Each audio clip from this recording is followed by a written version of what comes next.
Who here has heard about medical isotopes before? Give room one a round of applause because they're going to have to listen to me for another 20 minutes. So let's just give room one a round of applause.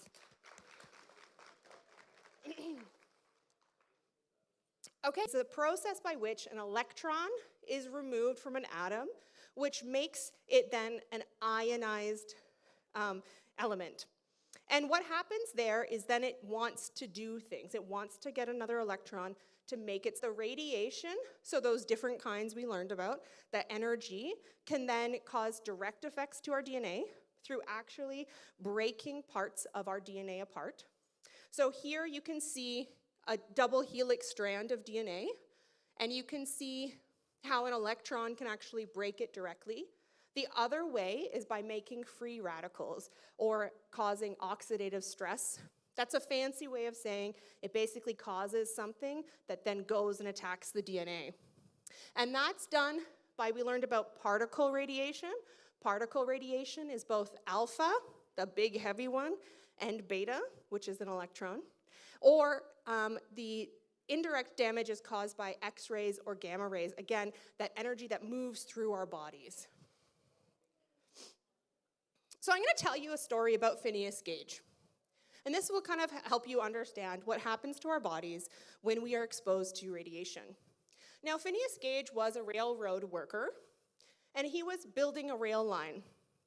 An accident happened, and a piece of rebar actually went right up through his head and came out the other side. Now, there's three things that could have happened. The most obvious is he could have died.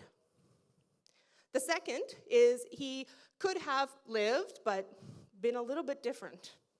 And the third is he could have lived and he could have healed perfectly fine. Who here's broken a bone before? Are you pretty well the same person you are since it were healed? Right. So first I want to show you this x-ray because, actually this isn't an x-ray, this is actual skull. You can see that it came up through his frontal lobe. Okay, so that helps you understand a little bit about what happened to Phineas. So these are the three options. He could have been perfectly normal, he could have been a little bit different, or he could have died. What actually happened is Phineas Gage, after this incident, survived. But he was never the same. He was a really happy, easygoing, great guy to work with. And after this accident, he was really angry, he was really impulsive, and he was really challenging to work with.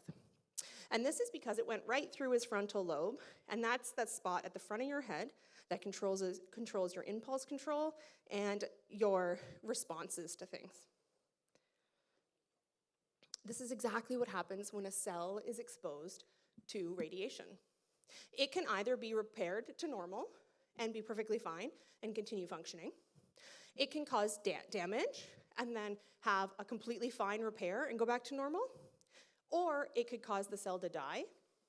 Or the one we're most familiar with, it can cause mutations, which is cancer. And that's where medical isotopes come in. So this is a timeline of medical isotopes. Sorry, I saw myself and I got surprised. I didn't realize my slide moved. The medical isotopes were first started being produced in Canada in 1947 at the National Research Experimental Reactor at the Chalk River Laboratories in Ontario. And then a few years later, in 1949, cobalt-60 as a source of radiation treatment was proposed. That means a scientist said, you know what we could do? We could use cobalt-60, I think, as a way of treating cancers. And 2 years later, the world's first cobalt-60 treatment was done in London, Ontario. And this has transformed Canada as not only a leader in medical isotopes, but also a pioneer in development of medical isotopes worldwide. In 1970, the National Research Universal Reactor, which is also at Chalk River, started producing molybdenum-99, which is used for radiation scans. And for many, many years, it was produced about 90% of the Moly-99 worldwide. But that reactor closed in 2018. And now, in 2019, Bruce Power is producing cobalt-60, so is Pickering and OPG at Darlington. And then in 2022, Isogen, which is a Kinetrix company with Framatome and ITM, began producing lutetium-177. So although it's 60 years it shows that we've really come a long way in how we produce isotopes. But what are they, and why do they matter? So here you see a PET CT scan, that donut up there with a scanning table that a person would lay on that after getting a dose of radiation. Different types of radiations go and detect different things in the body. For example, if we wanted to look at your thyroid, what we'd do is we'd use an iodine isotope. Iodine is attracted to your thyroid. At the bottom below that is actually the Sylvia Fedorik's cyclotron facility. And it's a small one designed for doing animal research and experiments in. So they can put the animal inside of that PET CT and get information about science and research. On that right side is what you would see if you did a PET CT of someone who had lung, liver, and bone cancer. So hopefully none of yours would look the same. And this just shows how radiation actually accumulates. How would we really use it? It's really quite easy. We end up putting a radioactive tracer through an IV, so we inject it into the body, and that tracer, and it collects in areas of damage or and then you go in that scanner that we showed you, and you get a scan. And this is what a bone scan could look like, highlighting areas of weaknesses or arthritis or bone density issues within the skeleton. So it all depends. The Fedorik Center, they are also over there, so if you want any more information, they are here for us to talk to. Dr. John is one of my mentors, and he worked at NRX and doing neutron beam research, and then has been at the Fedorik Center for quite some time now, so he's over there if you want to talk to him. But this little blue box is a cyclotron. Particles to move really, really fast and create isotopes. And so that's what this cyclotron facility does. It helps with the production of several pictures of people using these radioisotopes or producing these radioisotopes. Specifically, this picture where the person has the mask and is holding the arms, that's at a hot cell. I'm going to tell you a little bit about different types of therapy. So gamma therapy is one I talked a little bit about. Cobalt-60 is known the best for gamma therapy. It's used for many, many things, but I'm going to highlight here that it's used for food irradiation, medical equipment sterilization, and radiography. I'm going to give you an explanation.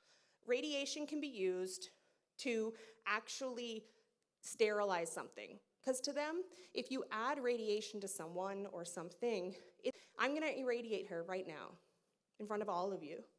But what I'm going to do is I'm going to use light, because light is a type of radiation. In this case, it's not going to kill anything. Friend to stand up for me. She's a sponsor, so I can pick on her. Okay, so this light is my source of radiation, so we can pretend it's cobalt-60 if we want to. And when I put the light on my friend, we can see. Okay, so our friend is glowing. Sorry about this being in your eyes for the last little while. But when I take it away, she's no longer glowing.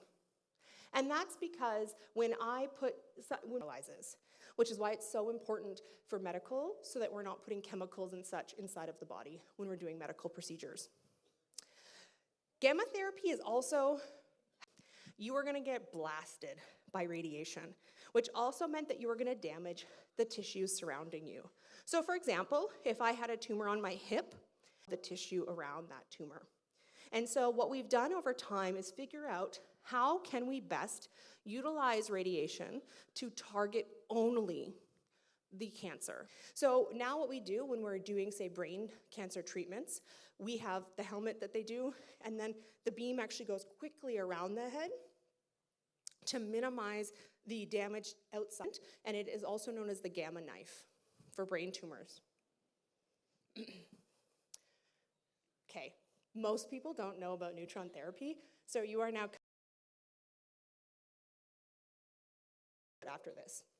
Neutron therapy, as we talked about in our earlier session, neutrons are all around us all the time.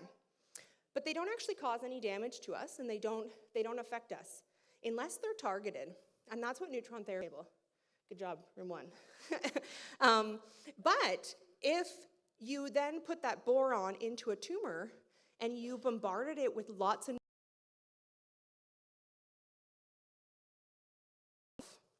and so it produces alpha particles and it kills that cancer cell quite a lot. Words, in a normal cell, the boron would not want to accumulate because it doesn't. Do we take these heavy particles, it's a helium atom, it can't even get through the top layer of my skin. So I can't put a beam on me, so I can inject it or ingest it, and it's really radioactive. We attach what's called a targeting molecule, which is basically the key to the cancer cell. It'll detect only what's on the cancer cell, and the alpha isotope will be directed just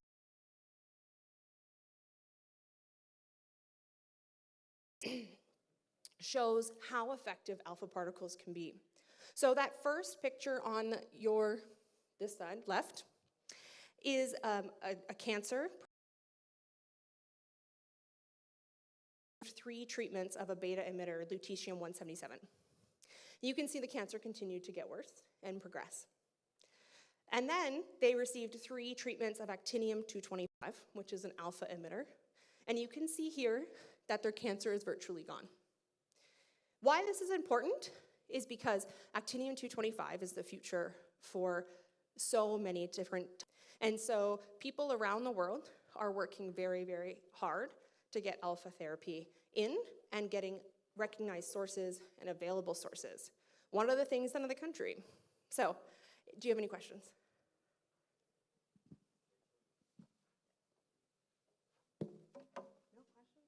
If you are being shy, it's totally fine. I'll be around, and you can come and ask me any questions you want. And also, I actually just turned 6 years old with my new stem cell transplant. It was a lymphoma, so I did these new amazing. To Candace, would you be an hour transfusion? It will knock you on your ass. So in May of 2019, shared the drug of choice at learned about the process. The drug of choice at learned about the process. Gave me someone else's, who was a 42-year-old German man. Giving you a million thank yous. But I'm female, just to put it out there. This is just the big testimony there, Candace Waite and Evans Waite, and give her a big round of applause. She's